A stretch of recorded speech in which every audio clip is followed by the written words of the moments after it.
Hello! ഒരു അടിപൊളി front page design കണ്ടാലോ? അതായത് നമ്മൾ ഒരു ബുക്ക് വാങ്ങുമ്പോൾ അതിൻ്റെ ഫ്രണ്ട് പേജ് നല്ല അടിപൊളിയാക്കണമെന്ന് എല്ലാവർക്കും ആഗ്രഹമുള്ളൊരു കാര്യമാണ്. അപ്പോൾ ഏറ്റവും ഈസി ആയിട്ടുള്ള ഒരു മെത്തേഡിൽ പെട്ടെന്ന് ചെയ്തെടുക്കാൻ പറ്റുന്ന ഒരു മെത്തേഡാണ് കേട്ടോ ഇത്. ജസ്റ്റ് പേപ്പർ ഒന്ന് കട്ട് ചെയ്തിട്ട് ജസ്റ്റ് മെസ്ഡപ്പായി കട്ടാക്കുക. എന്നിട്ട് ആ പേപ്പർ അവിടെ വെച്ചിട്ട് അതിൻ്റെ മേലെ കളർ വെച്ചിട്ട് ജസ്റ്റ് ഒന്ന് ചെയ്ത് കൊടുക്കാം. അപ്പോൾ ദാ ഇതുപോലത്തെ ഒരു അടിപൊളി ഡിസൈൻ കിട്ടും കേട്ടോ. അപ്പോൾ മെഴുകുതിരിയൊക്കെ വെച്ച് നമുക്കൊന്ന് അടിപൊളിയാക്കി എടുക്കാമെന്ന് വിചാരിച്ചിട്ടാണ് മെഴുകുതിരിയൊക്കെ വെച്ചിട്ടുള്ളത്.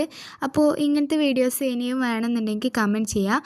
ഇത് ഞാൻ പുറത്ത് പോയപ്പോൾ പുതിയൊരു ബുക്ക് വാങ്ങിയപ്പോൾ ജസ്റ്റ് ഫ്രണ്ട് പേജ് ഡിസൈൻ ചെയ്തപ്പോൾ നിങ്ങൾക്ക് കൂടെ കാണിച്ചു തരാമെന്ന് വിചാരിച്ചു. അതുകൊണ്ടാണ് ഇപ്പോൾ ഈ വീഡിയോ ഇട്ടത്.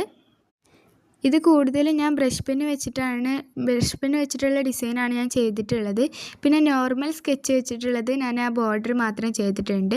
പിന്നെ ഇതൊരു മെമ്മറി ബുക്കാക്കി എടുക്കാനാണ് എൻ്റെ ഒരു പ്ലാന്.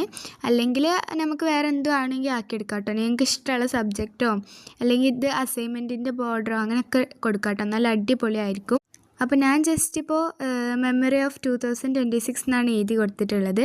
അപ്പോൾ കഴിഞ്ഞ വീഡിയോയും ഈ വീഡിയോ ഇഷ്ടപ്പെട്ടാൽ നേരെ കമൻറ്റ് ബോക്സിൽ പോയി ഇഷ്ടപ്പെട്ടൊന്ന് കമൻറ്റ് ചെയ്യണേ. പിന്നെ സബ്സ്ക്രൈബ് ചെയ്യാതെ കാണുന്നവരുണ്ടെങ്കിൽ ഒന്ന് സബ്സ്ക്രൈബ് ചെയ്യണേ. അപ്പോൾ പകുതിയൊക്കെ എന്ന് വെച്ചിട്ട് നമ്മളെ മെഴുകുതിരിയൊക്കെ കത്തിയത് നിന്നിട്ടുണ്ടായിരുന്നു.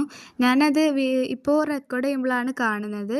അപ്പോൾ നമ്മൾ അത് ജസ്റ്റ് ഒരു നോട്ട്ബുക്കിൻ്റെ പോലെ ഡിസൈൻ ചെയ്തെടുത്തിട്ടുണ്ട്. അപ്പോൾ നമുക്ക് കുറച്ചുകൂടെ ഡീറ്റെയിൽസ് വരുത്താൻ വേണ്ടിയിട്ട് ബ്ലാക്ക് ഇങ്ക് കൊണ്ട് വെച്ചിട്ട് ഒന്ന് അതിൻ്റെ ഔട്ട്ലൈന് റെഡിയാക്കി കൊടുക്കുന്നുണ്ട്. അപ്പോൾ ഇതാണ് നമ്മൾ അതിൻ്റെ ഉള്ളിൽ 2026 എഴുതിയിട്ടുണ്ട്. അപ്പോൾ ഇതാണ് ഫൈനൽ ഔട്ട്പുട്ട്. എങ്ങനെയുണ്ടെന്ന് കമൻറ്റ് ചെയ്യാൻ മറക്കല്ലേ. ഇഷ്ടപ്പെട്ടാൽ ലൈക്ക് ചെയ്യുക, ഷെയർ ചെയ്യുക, സബ്സ്ക്രൈബ് ചെയ്യുക. Bye bye.